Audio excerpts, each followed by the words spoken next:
आज मी आपल्याशी एका चाइल्ड पॅरेंट रिलेशनशिप याविषयी बोलणार आहे.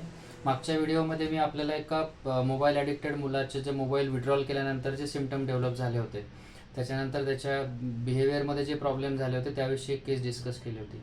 तर त्याचप्रमाणे आज काही केसेस आहे माझ्या की होमिओपॅथिक ट्रीटमेंट घेण्यासाठी जेव्हा पेशंट येतात तेव्हा त्याची बॅकग्राऊंड हिस्ट्री विचारात घेतली जाते.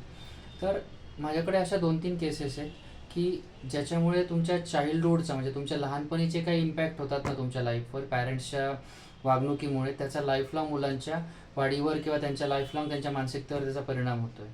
तर तशीच एक केस मी शेअर करतो आहे की एक मुलगी आली अराउंड, तर ती जॉबला लागली आता अराउंड. तर लहानपणीपासून तिचं डोकं दुखतं आहे.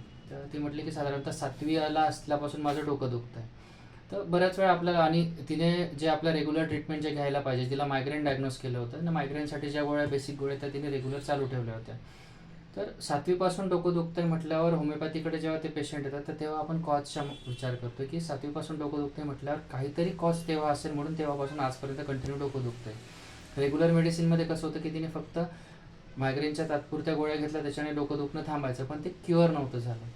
तर मग त्यावेळेला तिला मी विचारलं की 7वीपासून डोकं दुखायचं तर कारण काय, इतक्या वर्षापासून जे डोकं दुखतं आहे तर नक्कीच तुझ्या लहानपणामध्ये काहीतरी इश्यू असतील.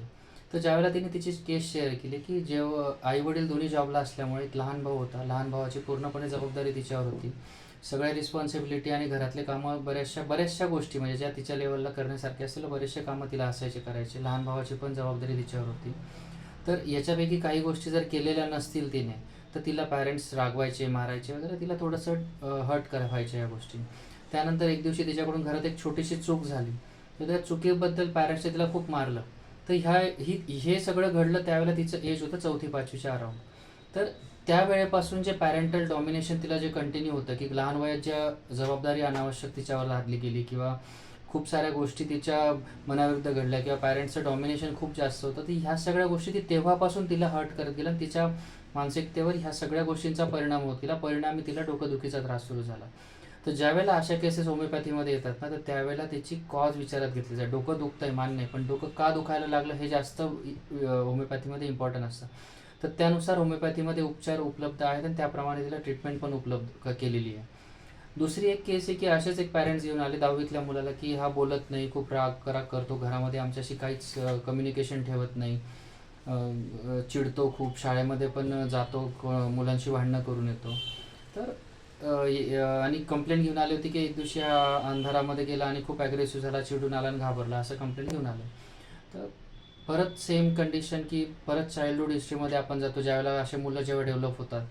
तर लहानपणी बऱ्याच वेळा त्याच्या मुलाला मी एकट्याला बसवलं समोर आणि त्याच्याशी चर्चा केली की बऱ्याच वेळा असं त्याच्या अनुभव आले होते की त्याची चूक नसताना बऱ्याच वेळा पॅरेंट्सनी त्याला मारलं होतं, त्याला बोलले होते की तूच केलं. शाळेमध्ये एक इन्सिडन्स घडला होता, तर त्या शाळेवर मुलांनी सांगितलं यांनी केलं, मग टीचरने म्हटलं यांनी केलं, आणि ह्या सगळ्या गोष्टींचा परिणाम म्हणून त्याच्या पॅरेंट्सनी त्याला घरी येऊन खूप मारलं त्या गोष्टीवरून.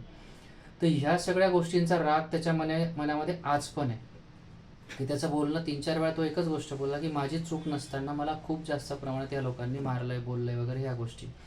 तर ह्या गोष्टींचा परिणाम काय झाला की हळूहळू त्याच्या मनामध्ये पॅरेंट्सविषयी राग निर्माण झाला, आणि हा राग आता त्याला ह्या लेवलला पोचला 10वीच्या वयामध्ये की तो पॅरेंट्सशी कमी बोलतोय, घरात रिलेशन्स नाही ठेवत आहे, घरामध्ये कम्युनिकेशन नाही आहे. मग ह्या सगळ्या गोष्टींचा इम्पॅक्ट त्याच्या मानसिकतेवर होतो आणि मग त्याचं बिहेवियर ॲग्रेसिव्ह होतं आणि मग बाकीच्या गोष्टी डेव्हलप होतात. तर बऱ्याच वेळा असं होतं की जे काही तुम्ही अडल्ट कंडिशनमध्ये मोठ्या वयामध्ये ज्या काही कंप्लेंट्स आपण घेऊन येतो ना, बऱ्याचशा कंप्लेंट्सचं रिझन चाइल्डहूडमध्ये असतं. तर बरेचसे लोक असतात की त्यांचा कॉन्फिडन्स डेव्हलप होत नाही, मोठेपणी त्यांना असं वाटतं की आपण ही गोष्ट करायला पाहिजे का नाही करायला पाहिजे, किंवा एखादी गोष्ट येत असून पण ते करायला इनिशिएटिव्ह घेत नाही, किंवा त्यांचा कॉन्फिडन्स कमी वाटतो, नवीन सिच्युएशनला हँडल करायला त्यांना भीती वाटते.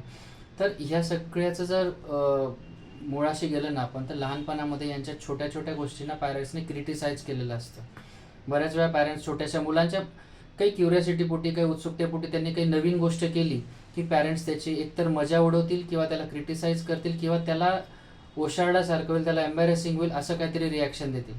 तर ह्या घटनांमुळे काय होतं, मुलाच्या परिणामावर इफेक्ट असा होतो की नाही, मी काहीतरी चुकीचं करतोय किंवा मला काहीतरी येत नाही किंवा मला जे करतोय ते चुकीचं करतोय, ही भावना हळूहळू त्याच्या मनामध्ये डेव्हलप व्हायला लागते. जेव्हा हे मोठेपणी जेव्हा एखाद्या सिच्युएशनमध्ये असतात किंवा काही गोष्टी हँडल करायच्या असतात त्यांना, त्यावेळेला ते कॉन्फिडंट दिसत नाही. ते बऱ्याच वेळा आपण अशी मुलं बघतो की अनोळखी लोकांशी कम्युनिकेशन ठेवत नाही, किंवा अनोळखी लोक आले की त्यांच्याशी बोलू का नको बोलू, अनोळखी ठिकाणी मी जाऊ का नको जाऊ, किंवा मी फेल झालो तर मी एक्झामच्या अगोदर त्यांचा कॉन्फिडन्स दिसत नाही. कारण की बऱ्याच वेळा त्यांच्या चाइल्डहूडमध्ये पॅरेंट्सने त्यांना क्रिटिसाइज केलेलं असतं, किंवा त्यांना एम्बॅरेसिंग होईल अशा काही रिॲक्शन दिलेल्या असतात की मुलांना असं वाटतं आपण जे करतोय ते चुकीचंच करतोय, ते आपल्याला पॅरेंट्स ॲप्रिशिएट करत नाही, किंवा आपण जे करतोय ते चुकीचं असल्यामुळे पॅरेंट्स आपल्याला बोलत आहे. त्याच्यामुळे त्यांची जी क्युरियोसिटी असते किंवा त्यांच्या ज्या काही बाकीच्या गोष्टी असतात ना त्या दाबल्या जातात. असंच एक उदाहरण आहे की एक 4वी-5वीचा मुलगा होता, एक छोट्या कुठला एक एक्झाम मध्ये त्याचं सिलेक्शन झालं नाही.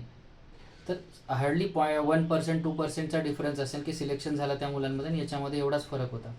पण त्या सिलेक्शन न झाल्यावर पॅरेंट्सने त्याला एवढं रागवलं की तो 3-4 दिवस रडत होता, आणि त्याला 3-4 दिवस मग त्याला ते पॅरेंट्सला फेस करायची हिंमतच नव्हती की आपण काहीतरी खूप मोठी चूक केली आहे, किंवा आपण अभ्यास केलेला नाही आहे, ही भावना त्याच्या मनामध्ये कायमस्वरूपी दाबल्या जाते.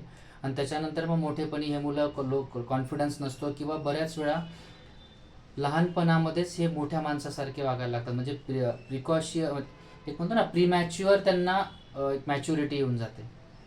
तर हे बऱ्याच वेळा आपण सोसायटीमध्ये पाहतो की जी अशी मुलं असतात की कोणी ॲग्रेसिव्ह आहे, कोणी लॉस ऑफ कॉन्फिडन्समध्ये, कोणी काही फिजिकल कंप्लेंट घेऊन येत आहे, किंवा अजून काही त्यांच्या कामामध्ये त्यांना अडथळे येत आहेत, किंवा एखादी दुसऱ्या फिजिकल कंप्लेंट घेऊन येत आहेत.